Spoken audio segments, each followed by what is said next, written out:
Good morning. Back at water again. They're hungry. Breakfast time at the zoo.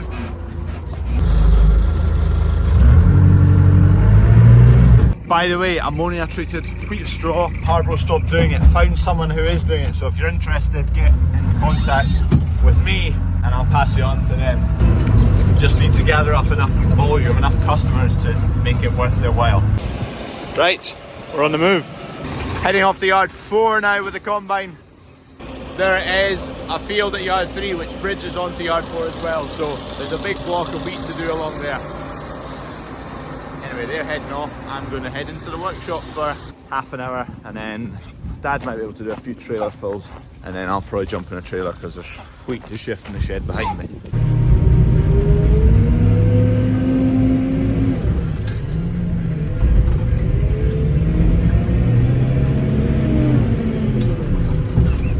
Once Dad's back with the header, he's going to put that trailer on, so I'm just going to fill it up with dry wheat so we can cart that round, one load round to the big shed.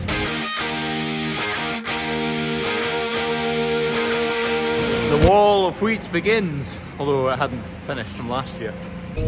Just going to have to drive the rest round because both trailers and all tractors are getting used today. Dad has returned, so he's put that trailer on. He'll go and tip it round in the shed. She's electric. She's in a family full of eccentrics. I've got all that pushed up, just had the grain pusher going. It's pretty heavy and it's long. It's not long in causing some damage. I do want to make a few altercations with it and I still need to paint it. What I need to do ASAP is I want to grind that bit flush there so there's not a point, because that sits in the concrete if you don't have a bit of wood on. Put a base on there basically, maybe mount a piece of wood or a bit of rubber or something to place it down on so you don't damage the concrete floor. Then up this end, the blade end, so obviously because it's box section, it's flat, the grain sits on here and you have to kind of flick it about to clean it off. So I don't know whether up to here I could put a bit of angle iron on the top on both sides. There's quite a lot of flat edges to do.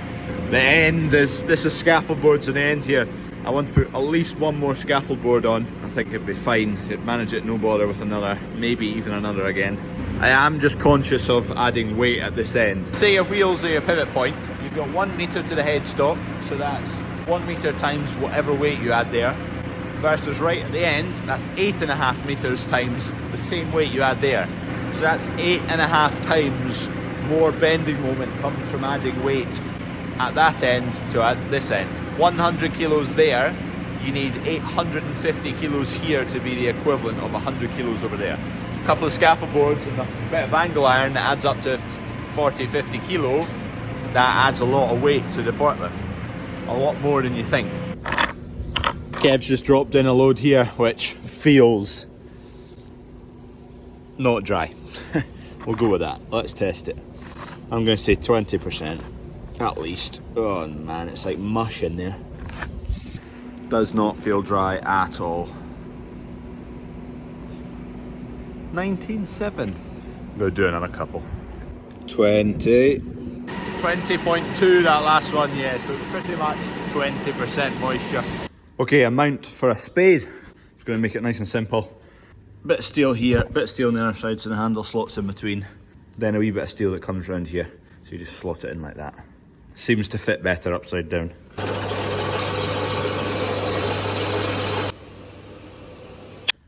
There.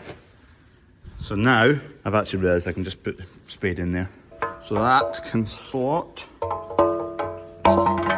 in there. I now need a top link mount. Okay, for the top link, so this is going to be mounted on the front of a tractor and it's going to have a hydraulic ram on the front there. So you can put the tines down to dig stuff out the ground. So obviously you take your manual top link off the front of the tractor. We just need a storage space for it. I can hear Kev coming in right now. Here he comes. I'll get my measuring tape.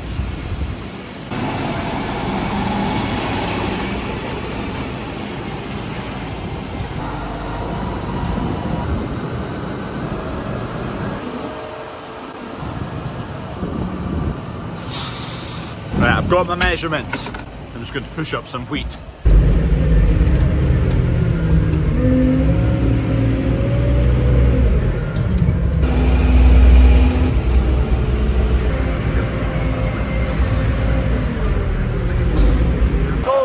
is on the way to pick up 2 bags of silage wrap. So I'm just tying this one up and getting the sheet off it.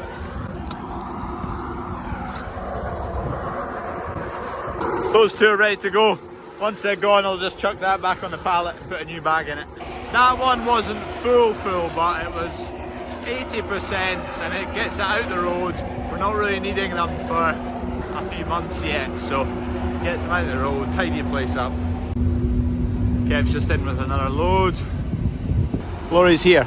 It's got a hydraulic arm there, so bag in, off he goes. That's the first time they've been in, because we just got those bags last year. Didn't know whether it needed me with a forklift or anything, but obviously not.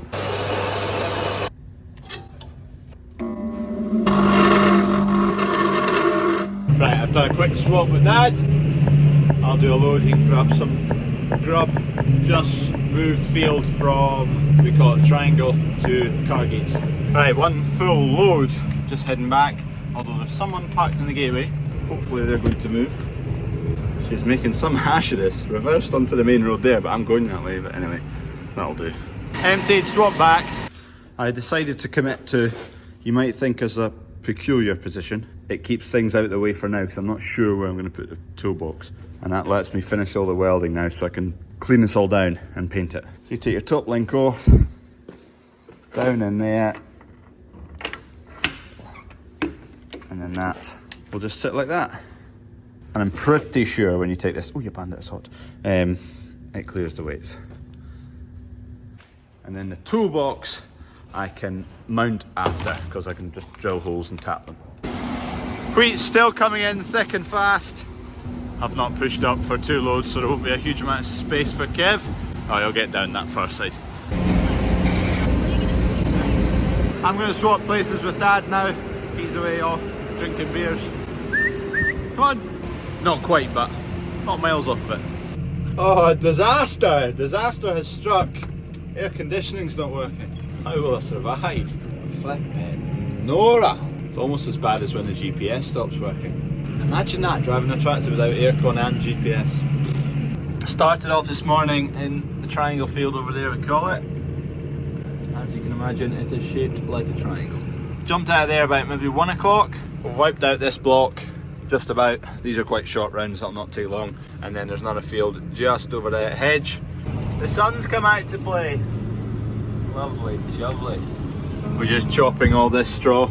Another batch is just coming out now, so we'll be fine now. It's 20 to 7, so there'll not be a huge amount more loads to come.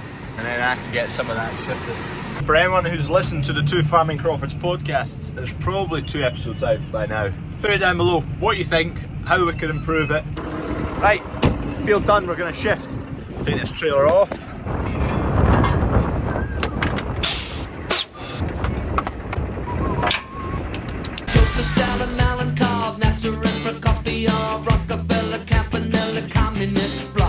We've not far to go, just over the hedge. We really need to make a hole in that so we can go through there. And the same with through into that field. 3 fields, header comes off 3 times. Oh, I could hide neath the wings of the bluebird. I'm on a kind of steep bit. Sticking a hole here. There's maybe 10 ton in the trailer. It just gets a bit steep up there. I'm on quite narrow tyres. This is the sprayer tractor. Let's try and get a better run up. I've just about made it to the top.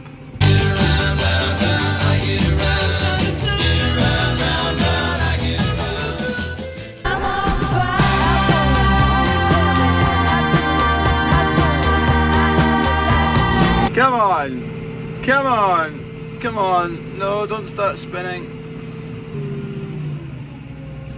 No. Back down we go. I'll wait until Dunk comes. There's a tram line there. That'll be easier. That'll be harder. Thanks for watching. Sorry, my phone died. By the way, these hats, the green ones, are sold out. There's still another couple of colours left. Links down there. Gate lady's trying not to make a racket in the background. See you tomorrow.